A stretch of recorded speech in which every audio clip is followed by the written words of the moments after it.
Mussolini's Mistress's diary, the diary they tried to suppress. Mussolini's womanizing was a significant aspect of his reign and personality, but because your history teacher was a coward, you probably did not learn about it when you were learning about World War II. The dictator of Italy had a voracious thirst for women. Welcome to Historical Saga. The daughter of a physician who initially served the papacy before transitioning to Mussolini's regime was Claretta Petacci. Petacci, who was born in 1912, was smitten by Mussolini from an early age. She frequently wrote him poetry and letters, a habit that became more regular after Mussolini came dangerously close to being assassinated in 1926. When her father started supporting fascism, Dr. Petacci was somewhat of a huge deal, as he was a successful doctor at the Holy Apostolic Palace where the Pope resides. Despite coming from a devout household, Petacci has admired Mussolini since she was a young girl, and Clara wouldn't be far behind. According to Harry Styles, the narcissistic Italian tyrant was alluring to women. If Harry Styles were in charge of the Italian government, Petacci would have spent a lot of time and effort trying to get along with Mussolini. When Petacci approached 20, her Italian adulation had reached a fever pitch, and she was itching to see her Il Duce in person. When she and Mussolini happened to be traveling the same road in 1932, she was granted her wish. One day, Petacci saw the dictator's Alfa Romeo and her heart started to race. She pleaded with her chauffeur to follow Mussolini's car because she yearned to be with the man she adored. She yelled Il Duce as she rolled down her window, and eventually the dictator stopped to greet the insistent Petacci.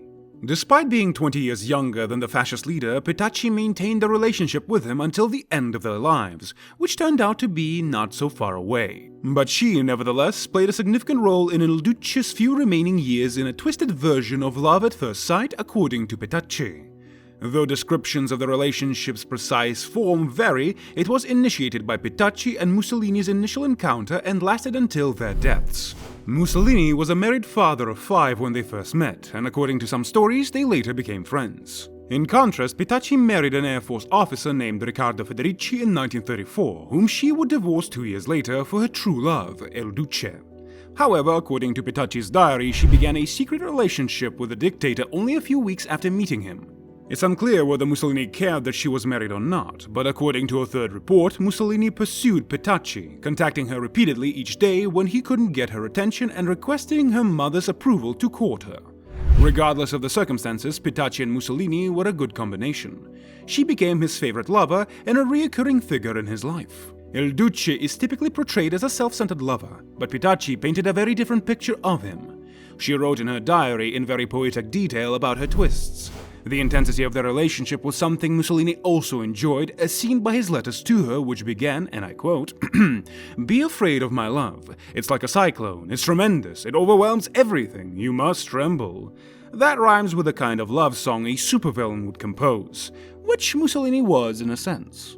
The extent of his love for Petacci, expressed in his letters, which were likely written in newspaper clippings like a ransom note, was not just vague threats of bedroom cyclones. He called himself her giant, and once wrote to her, "I tremble in telling you, but I have a feverish desire to kiss you all over, and you must adore me, your giant." Mussolini insisted adamantly on being referred to as the giant.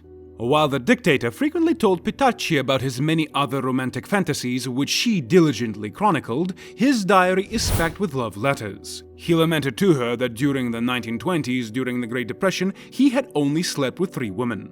If you want to know more secrets about their relationship, subscribe to our channel. Mussolini overcame this unjustifiable dry spell as he gained power. Other women had distant crushes on him besides Clara Petacci. He attracted women and they would mail him letters. He gave his staff the task of sorting through the letters and choosing the most qualified woman to meet for coffee. He wanted to be able to please himself with as many women as possible. It would be quite the understatement to describe him as a womanizer at this point. His love life was akin to a rotating door at this point. He frequently hosted women at his offices and occasionally had many of them over. He revealed to Petacci that on the same night in 1938 he had encounters with 3 different women at 8 p.m., 9 p.m. and 10 p.m. before concluding the night with a horrible woman whose name he had forgotten. So Mussolini was part of the original motley crew, it would seem. Mussolini turned out to be a controlling fascist lover, in case anyone had any room left to be disappointed with the actions of a controlling fascist dictator.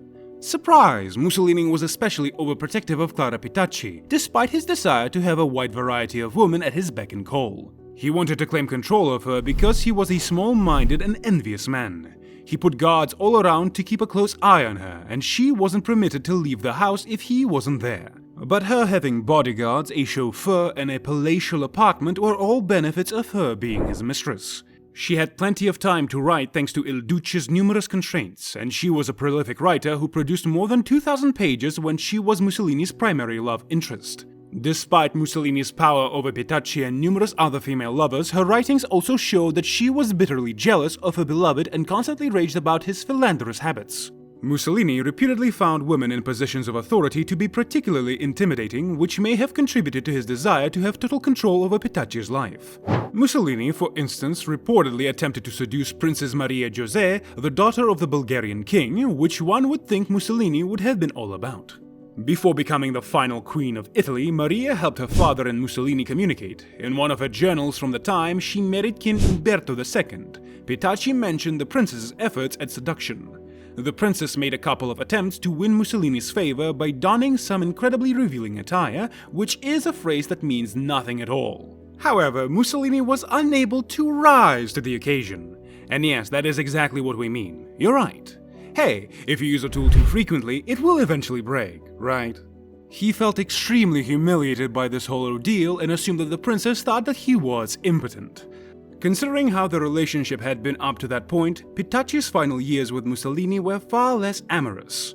That's saying a lot considering how the war started to shift against Hitler and his allies. By July 1943, Mussolini had lost the election for president, but he resisted leaving office. As a result, he was detained and taken to the Mediterranean island of Ponzo, where he was saved by German forces. The Communist Party of Italy gained control of the nation after the Axis power severely undermined it. They decided to kill Il Duce since they did not like him very much. Mussolini fled to the mountains but would not leave Italy. Instead, the ousted dictator made a valiant effort to rally some supporters but was unable to do so in a way that would have allowed him to regain control or even ensured his survival. Along with a number of German soldiers, he and Petacci traveled to the Italian-Swiss border to flee World War II undetected. However, Mussolini is a rather hard person to hide, and on April 27th, he and Petacci were apprehended and taken into captivity. To thwart any German attempt at a rescue, they were momentarily kept concealed in a farmhouse.